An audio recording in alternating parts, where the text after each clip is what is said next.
Na terra Yanomami faltam médicos. Na verdade, em algumas das mais de 300 comunidades da etnia em Roraima, falta de tudo. O posto de saúde está fechado, a comida não chega e a malária corre solta. Mas também são cada vez mais frequentes os casos de doenças sexualmente transmissíveis, na mesma frequência que avança o garimpo. Tudo isso foi documentado e divulgado esta semana. O documento teve assessoria técnica do Instituto Socioambiental e afirma que este é o pior momento de invasão da terra Yanomami desde a demarcação e homologação há 30 anos. E destaca que a presença do garimpo é causa de violações sistemáticas de direitos humanos. Esse levantamento teve início há 4 anos e é de responsabilidade da Rutucara Associação Yanomami. Em 84 páginas, tradutores, especialistas e indígenas que buscaram formação nas capitais revelam como o garimpo explodiu de tamanho no último ano, alcançando mais de 3.200 hectares, um salto de 46% na comparação com 2020. Mas essa investigação revela muito mais, como relatou à TV Globo o líder Yanomami, Dário Copenaua. Abuso sexual, violência contra as crianças, violências mulheres, violências homens, adultos jovens e também violência de crimes ambientais, poluição, de cachaça, de prostituição, de arma de fogo, tudo. A FUNAI não comenta os dados por serem extraoficiais, mas sustenta que a mineração ilegal na terra indígena Yanomami é um problema crônico, sendo que a atual gestão da FUNAI tem trabalhado firmemente para resolvê-lo. Será mesmo? O que está acontecendo neste momento na maior terra indígena do Brasil? E como os garimpeiros atuam para aliciar os jovens e exploram a fome e a miséria para o cometimento de abusos contra adolescentes indígenas?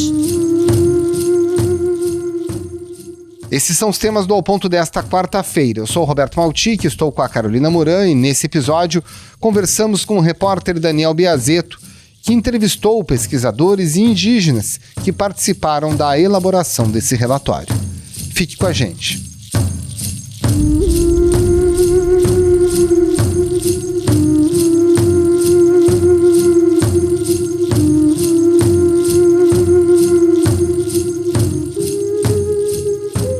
Daniel Biazeto, conta pra gente como foi feito esse relatório que começa a ser desenvolvido lá em outubro de 2018 e o que faz exatamente a Rutucara Associação Yanomami, que foi responsável por esse estudo. Bom, o relatório ele é desenvolvido por uma equipe de pesquisadores que contém antropólogos, geógrafos, e o movimento inédito, que são pesquisadores indígenas, que mais letrados, que saíram das aldeias, estudaram fora e aí se dedicaram a fazer a pesquisa, né? Foram treinados para fazer essa pesquisa junto às comunidades, né? Pela facilidade da língua, do idioma, né? Dos dialetos. E também tem uma equipe de médicos, né? Inclusive a Fiocruz também dá o apoio à pesquisa. Ele começou de uma forma que eles chamam, né, de uma pesquisa autoetnográfica, né, a partir do meio de entrevistas e relatos, experiências desses indígenas, né, que tem muitos detalhes na questão da língua, né, e aí esses tradutores especializados, né, antropólogos, uma das pesquisadoras, só para você ter uma ideia, ela conhece 6 línguas do dialeto Yanomami, né? E foram anos, né, de coleta dessas entrevistas, de apuração, até chegar ao relatório que foi publicado nessa semana. A Rutucara Associação, ela é a entidade de maior representatividade desses povos, dos Yanomami, em Roraima, né? E junto com o Instituto Socioambiental que deu o apoio técnico para que esse relatório fosse apresentado. São muitas horas de sobrevoo também, sobre as áreas de garimpo. As imagens mostram a destruição da floresta e dos rios. Garimpeiros formaram acampamentos próximos às aldeias, crateras abertas na mata por causa da atividade ilegal. E também um trabalho intenso, né, de levantamento, de monitoramento dos dados, né, de mapeamento da devastação, né? Agora, Daniel, antes da gente falar dos detalhes do relatório, vamos situar as pessoas do que é a terra Yanomami. A gente está falando de uma área gigante que representa boa porção do território do estado de Roraima e a estimativa é de quase 30 mil indígenas vivendo nessa área, né? Sim, a terra indígena Yanomami é a maior terra indígena do país. Ela foi demarcada há 30 anos, né? Portanto, no governo ainda do presidente Fernando Collor, em 1992. Ela contém uma área equivalente à de Portugal. E ela possui 350, eles estimam entre 350 e 370 comunidades espalhadas pelo seu território, que faz fronteira com a Venezuela, né, e com o estado do Amazonas. Nessa região, você vai encontrar 37 polos base, que eles chamam de polos base, são áreas que conjugam as comunidades, né? Então, cada polo base desse deveria ter, né, uma estrutura onde inclui um posto de saúde, uma base da FUNAI e um atendimento médico rotineiro. Infelizmente, isso não tem acontecido, né? Desses 37 polos bases, mais da metade, né, não estão funcionando ou estão com problemas de funcionamento, né? Pelo menos 4 deles a gente sabe que estão fechados. Daniel, a gente fala de garimpo na terra Yanomami há muito tempo, né? Já são 30 anos de registro de atividade de garimpo de ouro e também de outros minerais dentro dessa vasta área. O senhor é garimpeiro? Sou. Noite e dia. Noite e dia? Noite e dia. Já tem o que tirar por aí? Tem. Eu como e bebo a custa disso, não devo R$1 a ninguém na praça. Só que aí, a partir de 2016, você tem um aumento das áreas de devastação para o garimpo. E de 2020 para cá o negócio ficou ainda pior. Qual é o relato, o que aconteceu nesses últimos anos na terra Yanomami? Bem, os pesquisadores, eles citam alguns fatores, né, para o salto do garimpo ilegal na terra Yanomami, né? Entre eles, o aumento do preço do ouro no mercado internacional, né, que fez com que a corrida por esse minério aumentasse na região, né? E não só o ouro, a cassiterita também, né? Todo mundo fala do ouro, mas assim, existe muita cobiça pela cassiterita, que segundo os pesquisadores, elas são usadas na produção de peças de carro. A falta de transparência, né, na cadeia produtiva do ouro, né? E eles também expõem falhas regulatórias, né, que permitem fraudes, né, na declaração de origem desse metal extraído, né? A fragilização das políticas ambientais, sem dúvida, né, e o direito, né, a proteção dos direitos desses povos indígenas estão atreladas a essa falta de fiscalização. Para você ter uma ideia, de 2016 até 2020, o garimpo na terra indígena Yanomami cresceu 3.350%, que chegou ao ápice em 2021, onde a gente vê o registro da maior devastação nos 30 anos de demarcação da terra. A Rutucara estima que em 2021, 1.038 hectares foram destruídos pelos invasores. E ele já não é mais o garimpo como a gente conhecia lá na Serra Pelada, que tinha aquelas imagens de formigueiro humano, né? Hoje o garimpo, sobretudo, ele tem uma logística que contém centenas de aviões e helicópteros, né? Sem exagero, é um número muito grande. E o maquinário, né, e toda a tecnologia em termos de comunicação também é usada pelos garimpeiros. No último ponto que eu queria citar aqui é que a política do atual governo é apontada pelo relatório, né, como um dos motivos, né, como um dos incentivos a esses invasores, né, que fica como se fosse um apoio velado à atividade, apesar do seu caráter ilegal.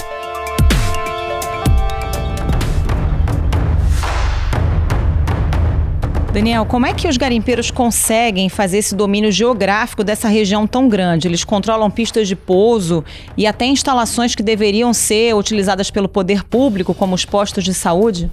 Exatamente. Essas centenas de aeronaves que decolam e pousam todos os dias no garimpo, o relatório estima que mais ou menos 40 pistas fora do território Yanomami, né, ou portanto no entorno de Roraima, dão apoio logístico para esses invasores. E, além do que, dentro da própria terra indígena, as pistas de pouso que deveriam ser usadas para a comunidade, né, para que cheguem os agentes de saúde e na entrega e distribuição de remédio e de atendimento, né, principalmente agora na época da pandemia, está sofrendo uma dominação muito grande. Os garimpeiros, se beneficiando dessa falta de fiscalização, eles perderam simplesmente o medo, já que não tem fiscalização, e viram na possibilidade de usar essas estruturas, como os postos de saúde e as próprias pistas, para armazenar combustível, como gasolina e diesel, e maquinário também para a exploração do ouro. Daniel, você está falando, na verdade, de uma cadeia logística que acaba ficando amparada pela própria estrutura estatal, como os postos de saúde, para funcionar. Agora, tem o ponto de vista do convencimento da população indígena. A extração ocorre, inclusive nesse último ano, o relatório aponta que a extração começa em áreas que nunca antes haviam sido exploradas pelos garimpeiros bem longe da região de Boa Vista. Como se faz, como o relatório detalha, o trabalho de convencimento das populações indígenas, seja nos locais de extração, seja na capital Boa Vista, inclusive dentro do posto de saúde, começa a tentativa de aliciar, convencer o índio a ajudar o garimpo? Bom, vou começar pela capital. São duas maneiras de eles fazerem esse aliciamento. Como você disse, na capital, eles se aproveitam dos índios que vão à cidade, ou para um atendimento médico mais especializado, ou então para resolver um problema de INSS, né, que eles têm direito, auxílio.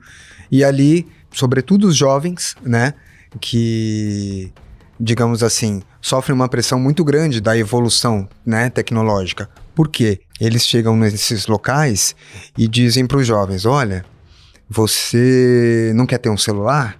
Tá vendo esse celular aqui? Se você trabalhar para mim no garimpo, eu posso, com algumas gramas de ouro, você pode ter esse celular. Lá, eu vou te dar também uma espingarda, né? Eu vou te dar comida, eu vou te dar cachaça, o que você quiser, eu faço chegar para você. Os jovens ouvem aquilo, voltam para as aldeias, já cooptados, né? Já com essa ilusão de que a vida deles vai ser melhor dali para frente. E aí, acontece uma coisa que, segundo o relatório e os indígenas com quem eu conversei, o grande problema dessa invasão até agora, porque os garimpeiros, eles falaram que eles mudaram de estratégia. Antigamente, eles peitavam os índios e iam para o confronto. Agora eles estão com essa técnica de aliciamento para que convençam eles e assim, dessa maneira, os mais jovens desrespeitem ou tentem convencer os mais velhos de que o garimpo vai ser melhor para eles. Os anciãos, né, estão bastante chocados com o desrespeito dos mais jovens, né? Tem um caso, por exemplo, em Caianaú, onde uma liderança indígena chamada Doroteia, ela simplesmente foi morta pelo próprio filho, né? Com um tiro, né? De arma de fogo. É importante ressaltar que quando eles oferecem a cachaça, né? A bebida alcoólica, os indígenas acabam se viciando na bebida. Então você tem um outro problema aí, né? De saúde pública, que é o alcoolismo, bastante presente entre os jovens, e acontece uma coisa que é muito emblemática, que é o seguinte, os indígenas alcoolizados, eles misturam cachaça com caxiri, que é uma bebida fermentada, como se fosse uma cerveja de mandioca.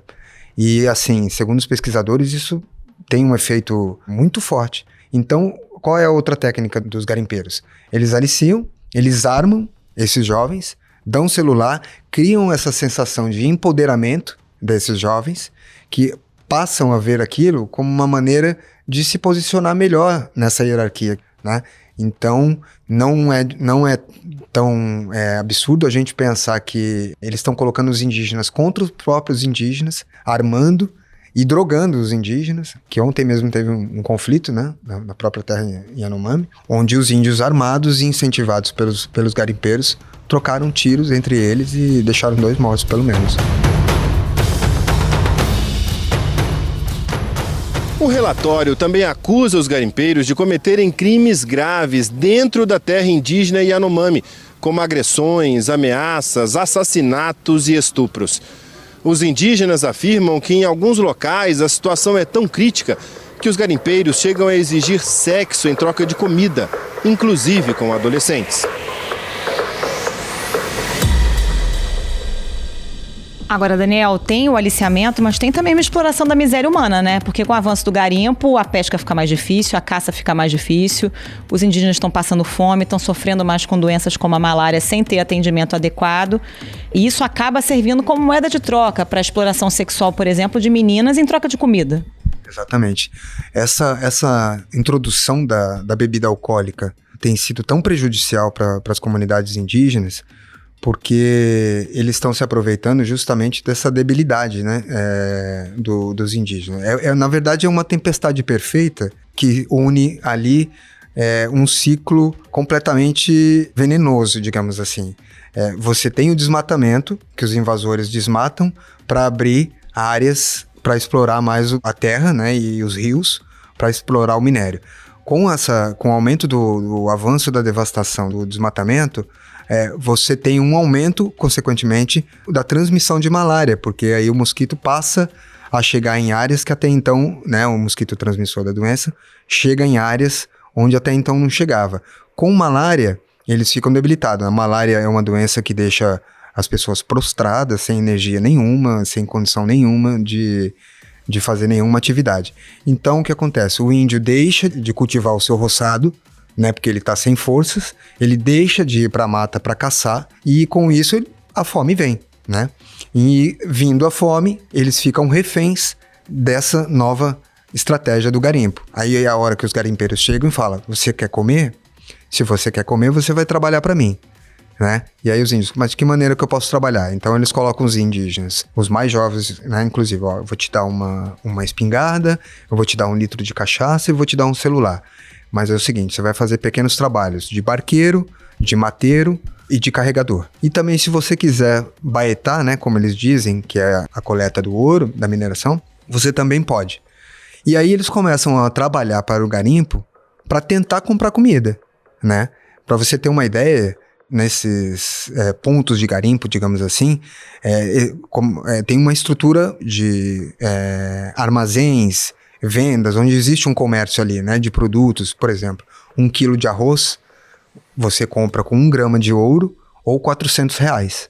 Então, né, por conta das distâncias e por conta da dificuldade que é. Então, quando o indígena chega lá e tenta comer o alimento dos garimpeiros, eles se negam e dizem: não, você tem que trabalhar para mim para comer, mas você pode também trazer a sua filha, a sua irmã, né, para eu me deitar com ela. É aonde começa aí uma sucessão de horrores, né?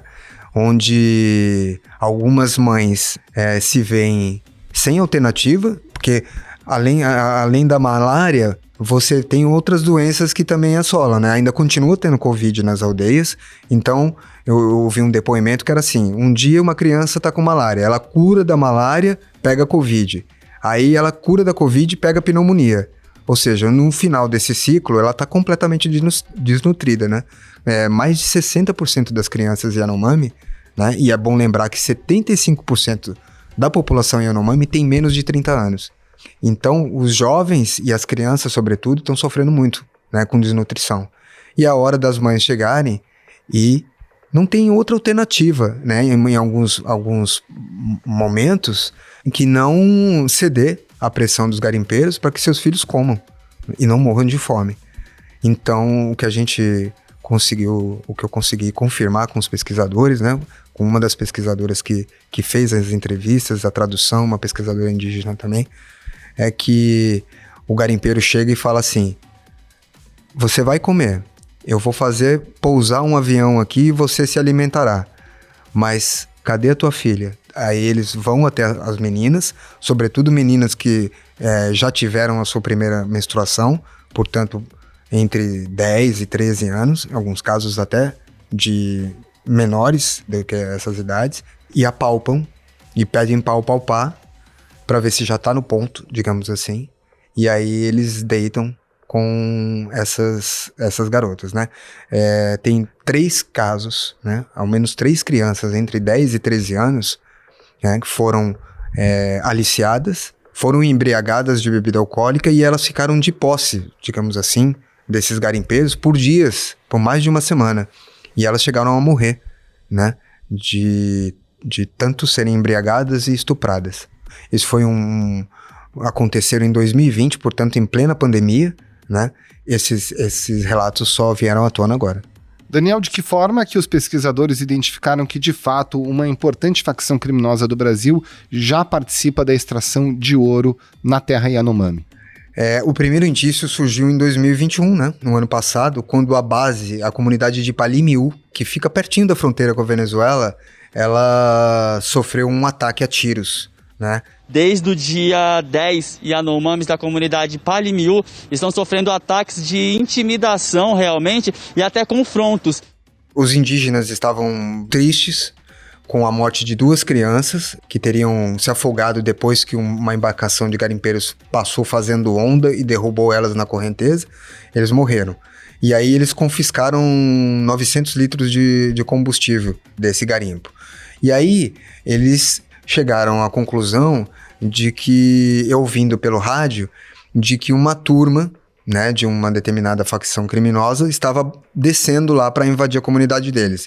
Os relatos dão conta de que eram 2 barcos com mais ou menos 30 invasores, todos vestidos de preto, e começaram os tiros, né, e depois a Polícia Federal teve que ir até o local, o Exército, e as investigações e o Ministério Público concluiu que tratava-se da presença de uma facção, né, criminosa que atua nos presídios, né, do país, e hoje que eles estão sendo contratados para fazer a segurança desse garimpo. E aí existe uma relação bastante amistosa, digamos assim, entre essa facção e a maior facção também da Venezuela, né? Então, você tem a exploração do ouro no território venezuelano, que é ali vizinho à terra indígena Yanomami, e você tem a exploração de ouro na terra indígena Yanomami também por grupos organizados, que eles acabam se beneficiando usando a mesma estrutura, e também há investigações de que usam toda essa estrutura para escoar a droga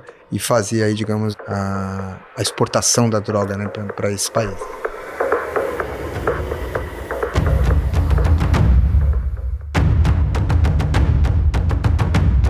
Daniel, você tem conversado já há muito tempo com lideranças, com os representantes dos Yanomami, sobretudo depois do início da pandemia. Eles temem realmente um desaparecimento progressivo da etnia? Qual o temor deles nesse momento diante desse quadro que a gente está relatando? Os Yanomami estão pedindo socorro, né? Eles tiveram...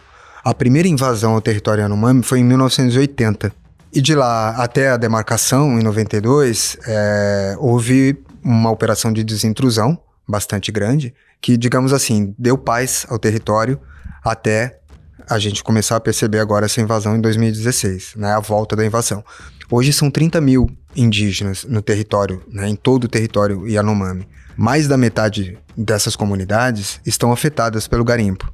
O que eles acreditam é que já em algumas localidades já não é possível mais a pesca, não é mais possível a caça, então é como se para eles não tivessem mais razão de viver, né? Na cultura Yanomami, a relação com a natureza, ela é o que justifica a vida deles na floresta, né? Uma das pesquisadoras fala que imagina só você morar num lugar onde a água é límpida, onde as florestas abundam alimentos e peixes, e não falta nada, né, pelo equilíbrio da natureza, e hoje é só barro, é só mercúrio, é só doença. Então, os Yanomamis estão, assim, muito desolados, né, com o seu futuro, né? O líder máximo deles, o Davi Kopenawa, já fez um apelo à ONU, e assim, não tem outro nome para dar do que o de crise humanitária, né? Eu acho que é a pior crise humanitária que esses povos vivem. Conversei também com o Júnior Herukari, que é o presidente da associação do Conselho de Saúde, né, dos Yanomamis, e ele diz o seguinte, que a floresta deles foi invadida. Na opinião deles, os Yanomamis estão a caminho do desaparecimento. Daniel Beazeto, obrigada pela participação, bom trabalho aí para você. Valeu, Daniel, um grande abraço, bom trabalho. Obrigado, Carol. Obrigado, Roberto.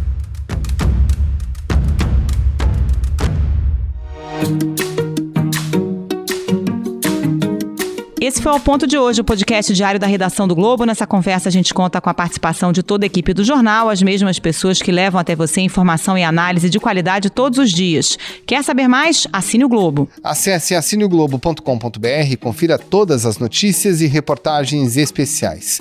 A produção é da Vitória Alves e a edição é do João Guilherme Lacerda. Tchau. Até mais.